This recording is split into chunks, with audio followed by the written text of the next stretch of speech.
தனிப்பெரும் கருணை திங்களில் ஜோதினி தினகரன் ஜோதினி அங்கேயில் ஜோதினி அனைத்திலும் ஜோதினி எங்களுள் ஜோதினி ஈஸ்வர ஜோதினி கங்கிலா ஜோதினி கற்பூர ஜோதியே ஜோதி ஜோதி ஜோதி ஸ்வயம் ஜோதி ஜோதி ஜோதி பரம் ஜோதி ஸ்வயம் ஜோதி பரம் ஓம் நமோ நாராயணாய நாராயணாய நமது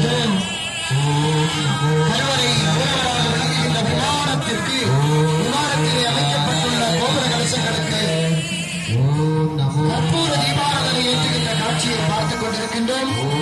கோபுர கலசங்களுக்கு பொட்டு வைத்து பூமாலை சூட்டி வஸ்திரங்கள் சாத்தி கோபுர கலசங்களிலே காண்பிக்கப்பட்ட அந்த கற்பூரமானது பக்தர் மக்களுக்கு காட்சி கொடுக்கின்ற காட்சியை பார்த்துக் கொண்டிருக்கின்றோம். புனித நீரானது பக்தர்களுடைய திருத்தணியிலே தெளிக்கின்ற காட்சியை பார்த்துக் கொண்டிருக்கின்றோம். 9 வகையான தீர்த்தங்களும் 9 வகையான தேவியங்களால் எம்பெருமான் கடந்த 4 தினங்களாக உடைந்திருந்த அந்த புனித நீரானது பக்தர் மக்களுடைய மேலிலே தெளிக்கப்படுகின்ற காட்சியை பார்த்துக் கொண்டிருக்கின்றோம். ஆம், கருவறையிலே மூலவராக விளங்கி கொண்டிருக்கின்ற விமானத்திற்கும் பரிவார தேவதைகளாக இருக்கின்ற சக்தி விநாயகருக்கும் தர்மசாஸ்தாவுக்கும் குடமுழுக்கும்